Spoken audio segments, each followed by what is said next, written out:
Welcome to The Making of Madrid, a podcast about everything to do with life in Madrid, covering history, culture, food, and much more. The program is presented by me, Felicity Hughes, tour guide and freelance journalist. You may have seen my work in Lonely Planet and the Financial Times.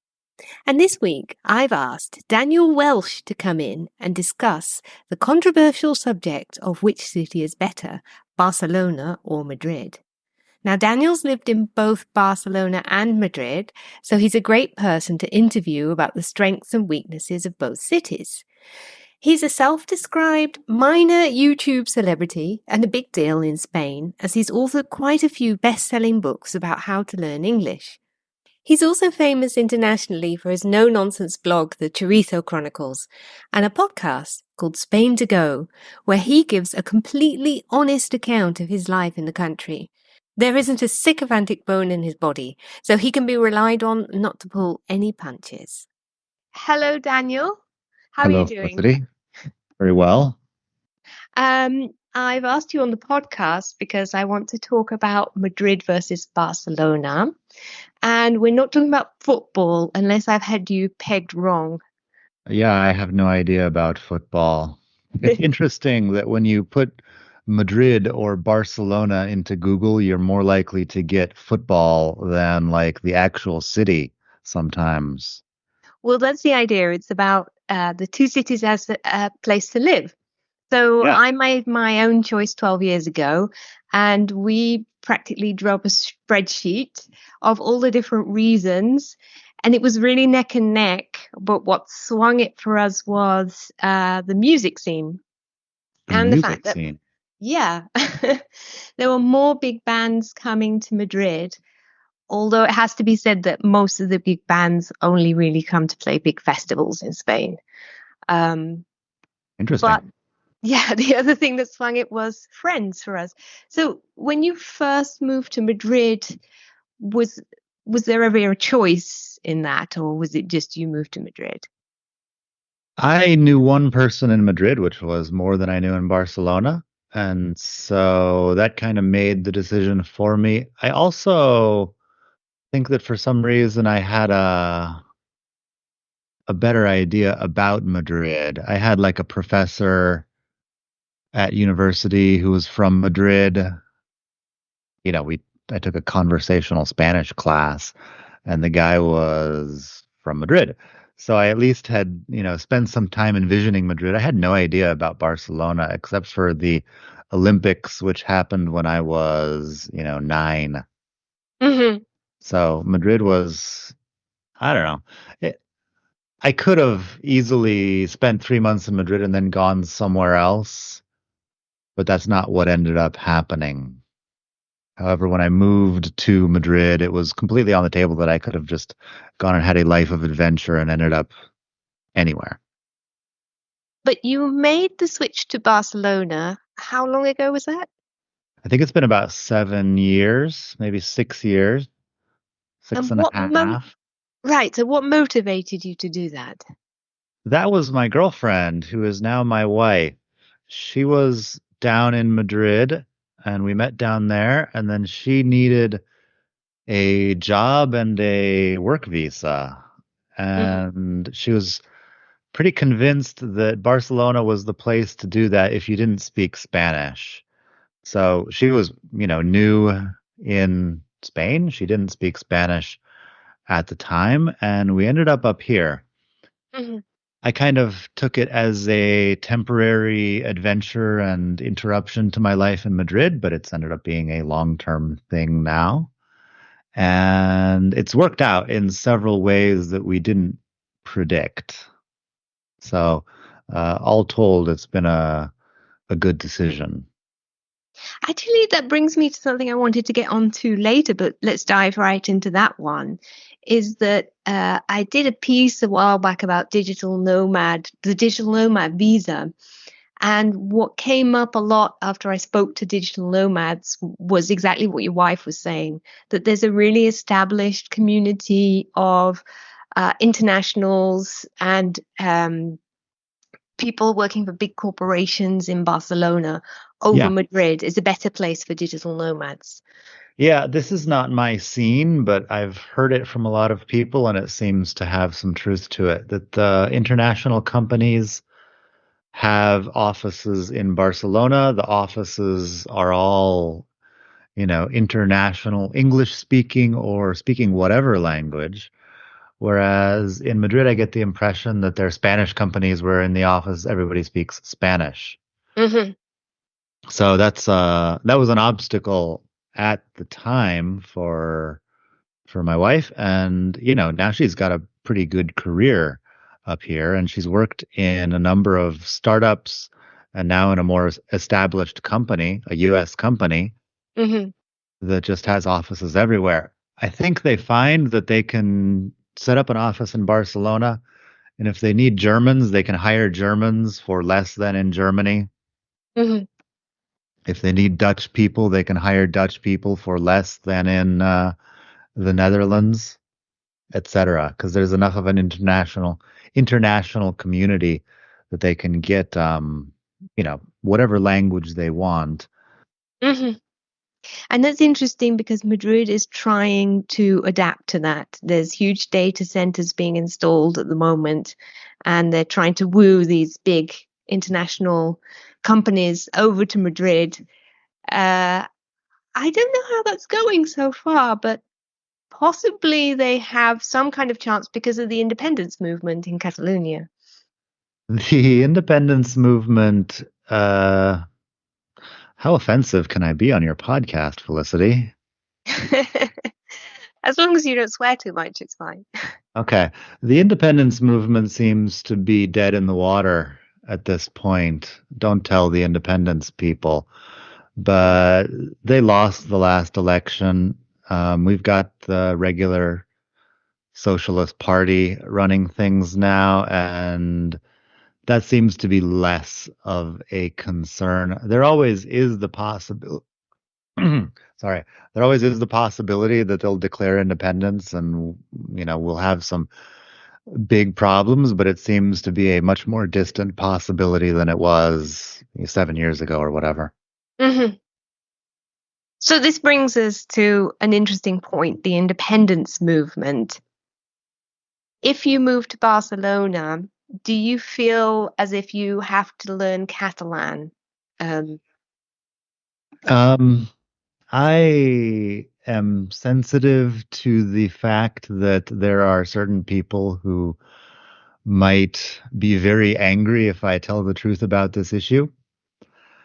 But no, the fact is that almost nobody speaks Catalan to me. I obviously don't look Spanish. So people look me up and down and they decide that either they can speak English or Spanish to me, but that they're not expecting me to, know any Catalan. So most of the time, there's zero Catalan in my life. Recently, I bought a flat and we have the Comunidad de Vecinos, like this meeting that I have to go to. And that was the first time I ever confronted like a lot of Catalan, which was strange. I thought they could do it in Spanish because, everybody speaks Spanish.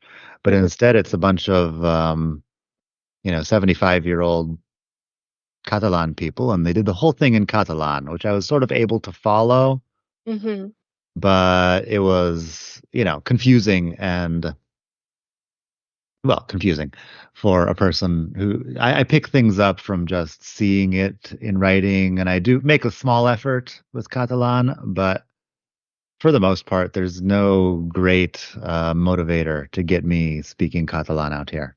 Most of my life is actually in English, strangely. Okay. I have heard just from someone who lived in Barcelona that throwing in a little bit of Catalan goes a long way in terms of goodwill. Yeah, maybe. I've tried it a little bit, but I don't know. I've also tried speaking a bit of Catalan at the supermarket and stuff, and the people don't know what I'm doing. Like maybe I just don't know the correct pronunciation or whatever. Most people, I mean, at the gym, for example, people talk to me in English, and even if I reply in Spanish, they just keep speaking English because I think they Hmm. don't really believe that my Spanish is good enough to continue with the conversation. So, and I'm not going to like argue with anybody about what language to speak. It's who cares? How about in Madrid then, when you spoke Spanish, were people more insistent on speaking, well, were people insistent on speaking English to the same degree as they were in Barcelona? No, it seems to be a Barcelona thing that in Madrid I was speaking Spanish all the time. Hmm. It was just a typical thing. There's also more maybe American people out here who I used to go to a cafe right outside my house owned by an American woman, so we would, speak English there with her. I Hmm. used to go to my local bar was owned by some Americans. I don't know. All of this here in Barcelona, whereas in Madrid it seemed to be, more Spanish, less international. So I was speaking Spanish all the time. Yeah, I speak Spanish a lot here, maybe only in certain pockets in the center that are very touristy, kind of that catering to tourists. And I haven't ever spent any great deal of time in Barcelona, so I don't Oh. know how it is there. What Yeah, about making friends then? Do you feel as if you're sort of restricted to this bubble of English speakers, or is it, can you make friends with the locals? it's a very international bubble. It's not necessarily English speakers per se, but yeah, I haven't found the Catalan people to be as accepting of outsiders as Madrid, as the people in Madrid. Madrid has all of the, immigration, but also a lot of people from other parts of Spain and, the common language. The Catalans have been making a big point of being, different from that. So I guess that, applies to their personal relationships also. Hmm. Hmm. But in any case, there's quite a good social community to join in terms of this sort of international group. Yeah, the international group is pretty big. It's got a high turnover. Mm. Like you were saying, established community of digital nomads. The thing about digital nomads is that they're nomadic and they're not staying here. Hmm. So there is a large number at any one time, but not necessarily the same people as there were last year. Hmm. And you've decided to stay and buy an apartment. Yeah. Big decision. How were the prices in comparison to Madrid, like the property prices? I don't do a lot of comparison, but as far as I can tell, the situation is about the same. They're both big cities that are attracting a lot of people, both, from within Spain and from other countries. So there's a lot of demand. I think in Madrid, there's actually a somewhat better situation because they're able to build things in Madrid in a way that we don't do much of in Barcelona because there's such limited space here. We've Yeah, got you come up against the sea. Yeah, we've got the sea on one side and we've got the mountains on the other side, and there's not a huge amount of space where you could just say, okay, we're gonna, put the next million residents over here. Mhm. So there's a lot of people who live in sort of towns around Barcelona and they do some commuting, but Barcelona per se as a place where people live, there's a lot of pressure on the real estate market and the prices have gotten pretty wild. Yeah, I mean, it's got exorbitant here too in Madrid, which brings me to another kind of thorny topic. Is that there's a little bit of resentment against the international communities. I didn't used to think this until about the previous year or so, but there's a feeling that these kind of digital nomad communities, especially, are coming in and pushing up the price of rent, especially as that's a little bit driven by at the Airbnbs. So I think a lot of these digital nomads would like to live in an Airbnb because it's simpler. They don't have to deal with the whole bureaucracy of the rental agreements and everything. Uh, do you see that as a big problem here? If you're, do you feel any resentment? Do I feel any resentment? As in people resenting me Yeah, or yeah. me resenting other people? Um, like I don't care what people do for the most part. The government here has been suggesting that they're going to sort of ban Airbnbs or ban most Airbnbs or have very strict licensing or whatever it is. But I've come to realize with the passage of time, there's a big difference between what the government says it's going to do, what actually gets passed into law, and then what they're actually willing to enforce. Mm, Like wildly different mm, concepts here. So recently they've had this new real estate law, which apparently only Catalonia has decided to enforce the rent controls. I don't know because I looked at this law. It's 180 pages long in, Spanish legalese. So I didn't read the actual law, but apparently it's a law that is optional in its enforcement and only Catalonia wants to do it. mhm, So all that's done is, create this rent control situation where suddenly a lot of landlords don't want to play that game and they take their flats off the long-term market and put it on the short-term rental market, which is not necessarily Airbnb, but it could be a 3-month contract or a 6-month contract or a month-by-month contract, all of which are unregulated. And they can charge whatever they want, and they can raise it every month if they want to. mm. Yeah, I mean, from my point of view, I think legislation is necessary, but whether or not it's effective at the moment is probably debatable. Yeah, I would be all in favor of effective legislation, but just legislating something that you're not going to enforce or which makes things worse, like I don't see that as being a step forward, really. And that mm, seems to be what they're best at in the yeah, current Spanish government. yeah, yeah. Speaking of property, I'm just trying Yeah. to smooth link over.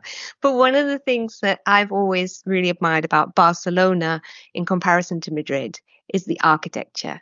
So it has all this really fascinating modernist architecture, and we don't have anything comparable apart from the Palacio Longoria, which is an Art Nouveau palace, home to the Society of Authors, and that's the work of a Catalan architect. So, do you know why this is? Why is Barcelona so much more? Why is the architecture so much more inventive and exciting?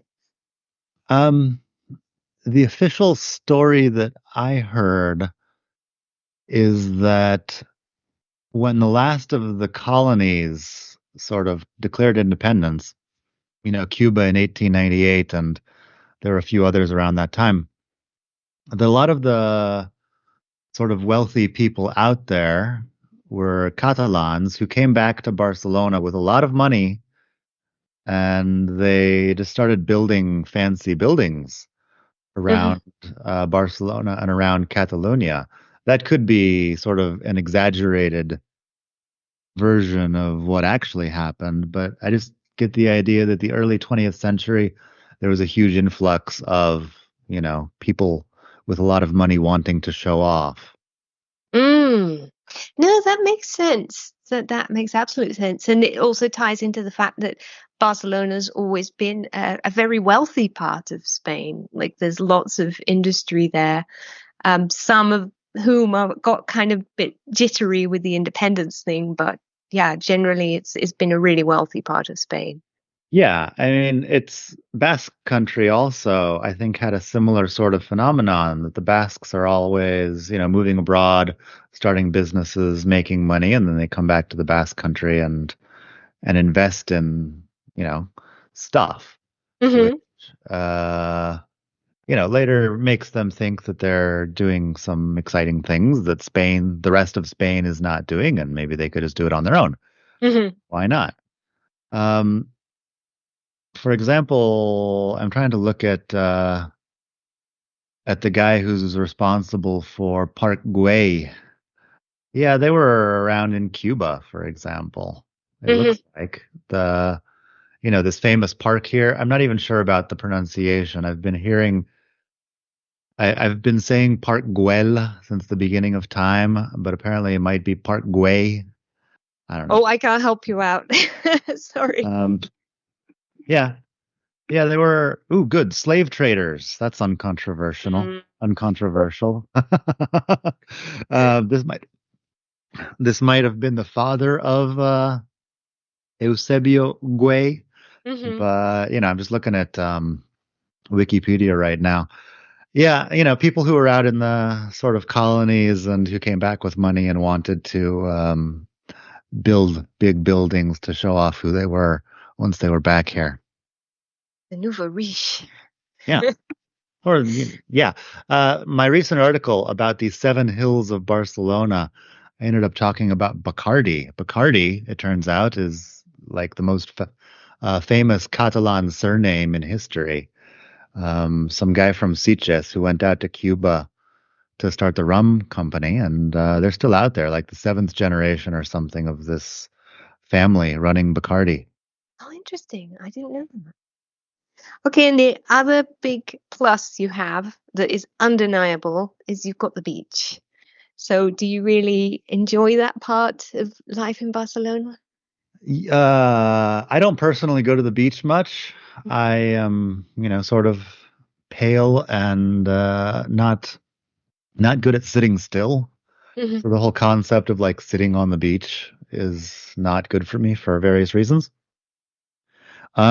I lived in Barceloneta right near the beach for the first couple of years that we were here because I didn't want to move all the way across Spain so that I could be like an hour away from Barcelona's one unique characteristic.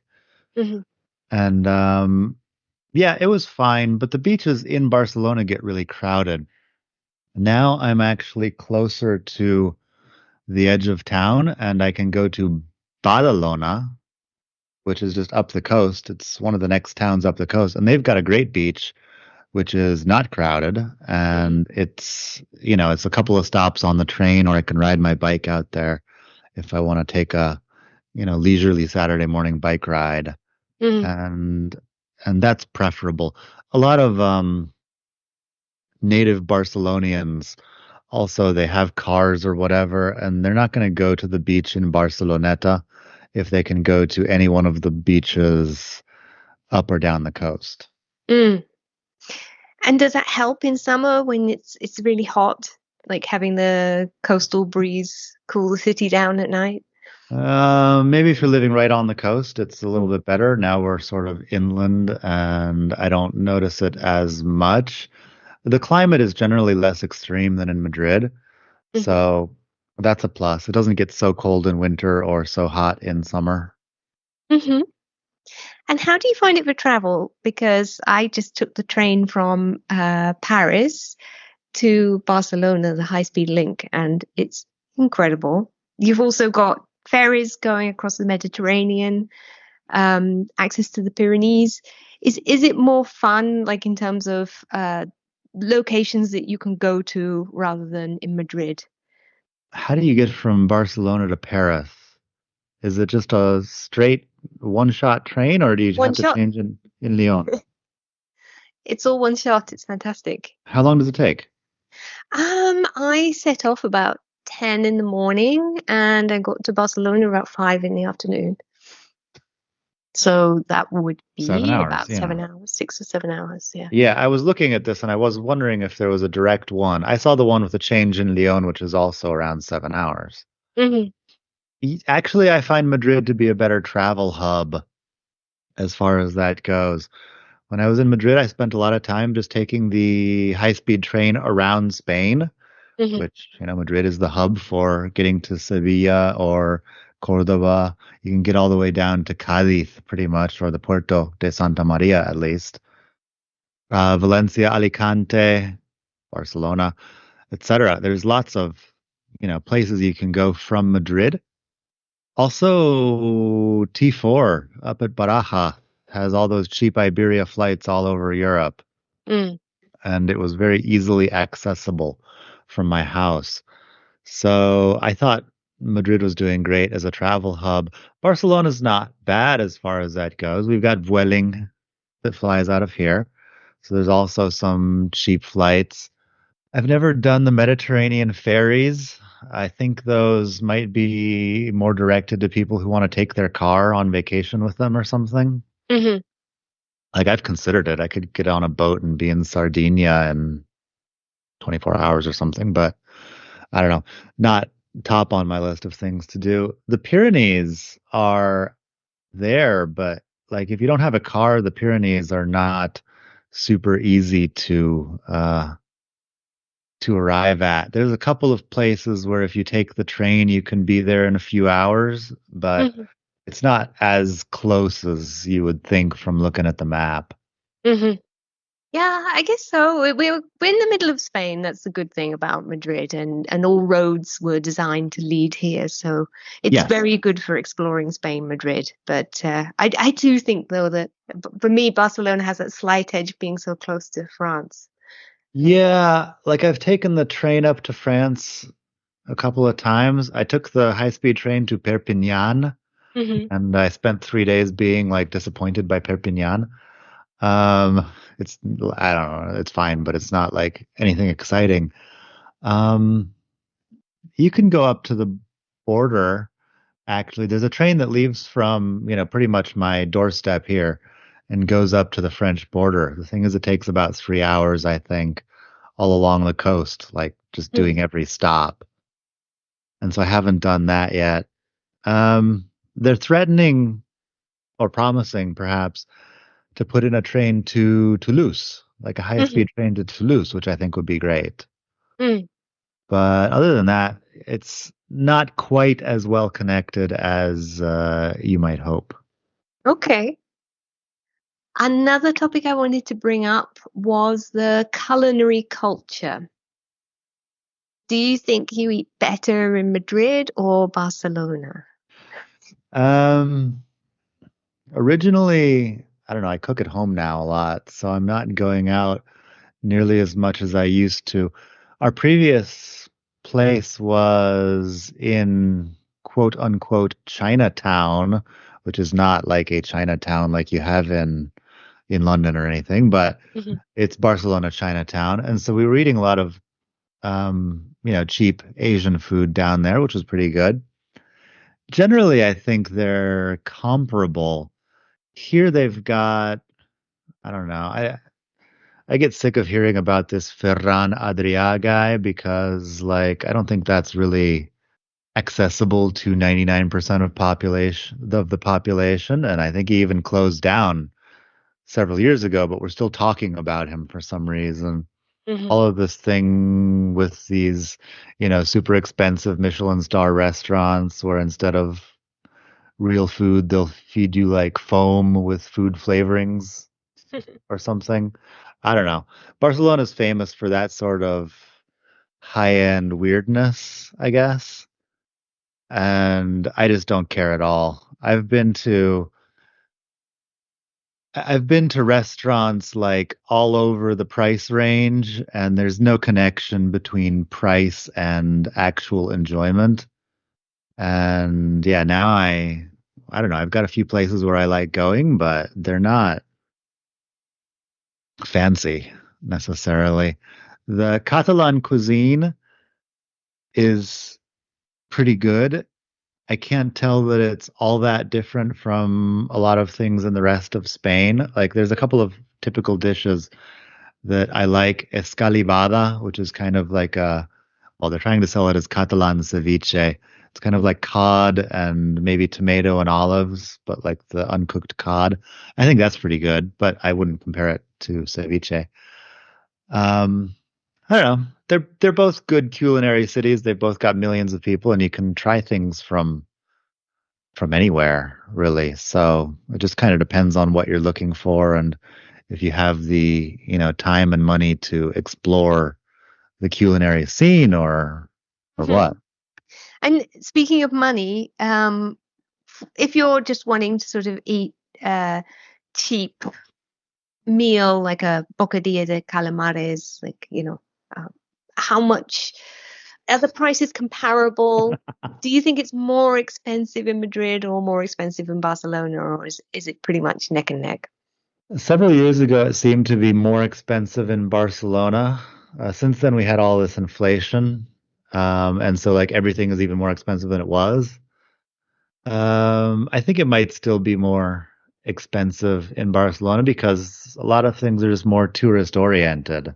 Hmm. You know, they've got a concept. I really don't go out and eat bocadillos de calamares anymore, so I couldn't tell you about the prices, but What about locally where you live? Because you're not in a big tourist zone.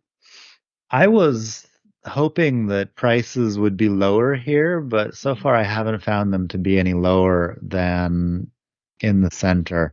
I've been to a couple of markets kind of on the edge of Barcelona, Hmm.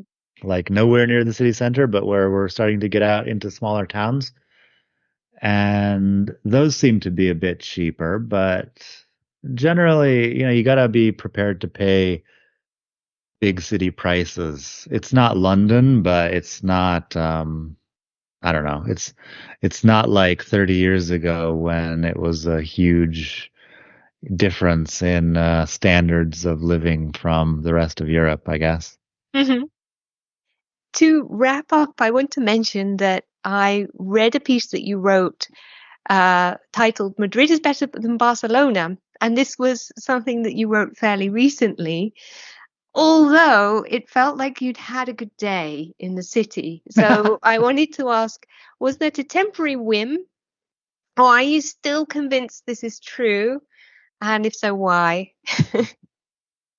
I think I was being completely serious about that, and I think I am completely serious about that. We can all have a good day in some city and think like, I'm gonna move here. But, I've had so many of those good days in Madrid over the years that I don't think it's a coincidence that it just tends to happen. Yeah, I wrote that just at the end of last year, I think, because I had gone to Madrid and just had a series of shockingly good days, and it was weird. And I did, I believe, start that article by suggesting that Madrid is the greatest city on earth, which in that case I am exaggerating a little bit because, I haven't been to every city on earth to be able to make that call, but yeah, I think Madrid still wins the Madrid versus Barcelona debate for me. Mm. And I've been telling everybody this for years, and I've kind of been hoping that I'll change my mind, but I haven't. And I have changed my mind about, disliking Barcelona. At first I was disliking Barcelona pretty heavily. Mhm. Now I'm pretty happy up here, but every time I go back to Madrid, I am aware that I still prefer Madrid. Mm. So if you had the opportunity, you'd move back. Yeah, my wife's career seems to be going pretty well up here. I'm also approaching an age where I don't know if I need to be in a big city forever. Mhm. I might be willing to explore something smaller, with a little bit more nature. But yeah, I wouldn't mind living in Madrid again. If I had unlimited money, I would go to the area around Cusco, actually, the Metro Cusco in the north of Madrid. There's that area to the right of Paseo de la Castellana around the Cusco Metro. I lived close to there before, but in a far cheaper area over in Mhm. Tetuan. And I found myself just spending a lot of time over in the nicer area whenever I left the house. Yeah, so if I had unlimited money, I would just buy $1 million flat or something in that area, and it would be awesome. Mm. However, not having unlimited money, we're doing other stuff for now. Yeah, that's the dream. But Yeah. all right. Well, is there anything else you would like to add to that? No, not really. I think everybody should check out, I mean, obviously your blog, The Making of Madrid, is great. I also have a blog, which is The Chorizo Chronicles. I don't expect you to put that into Google, though. You could go to expatmadrid.com, Mm-hmm. which is my domain. And yeah, there I've been writing about life in Spain for almost 15 years, I think, strangely enough. So I've got a lot of stuff up there. You can check out some of my articles over there. You can also go to the Spain to Go podcast, Spain to Go. That's my podcast, which I've been doing since 2020. I've got, I think, 91 episodes at this point, and I'll be making more pretty soon. So check that out. And, I'm constantly making stuff about life in Spain. It takes a bit of a different angle from the usual, touristy type, I don't know, travel writers who come and spend 3 weeks in Spain and they say, like, oh my God, Madrid is so vibrant and Spanish people are so open and friendly. Mm. Like, I want to stab somebody every time I hear them just repeat the same two cliches, basically. Yes, and I can add that I heartily recommend reading or listening to anything Daniel has to say because he doesn't pull his punches. He's an incredibly honest person, which is really refreshing perspective, especially from an American, because we Brits think you have the tendency sometimes to be overly positive, but you won't get that with Daniel. You'll get the unvarnished truth. I have dabbled in toxic positivity in my life. It is an American thing that we do, and I admit it. And it is a temptation to fall into toxic positivity. But yeah, I haven't been doing it recently on the blog. And I recently celebrated 20 years of living in Spain. So I've got an article about my, 20th Spain anniversary, as it were. And if you've been in a place for 20 years and you're still idealizing it all the time, I think you've got a big problem that you should probably delve into on your own because, we've been through so much in 20 years in Spain that like I can still love it and I can still have a sort of love-hate relationship with it, but like we've been through a pandemic, a 7-year long economic crisis, etc. It's a country that's got a couple of problems. It's Yeah. worth being Yes, honest I think you about. can rely on us both to give an honest perspective because we're both through the honeymoon period, which is the famous thing people say. All right. Well, thank you very much, Daniel. It's been a blast. Thank you, Felicity.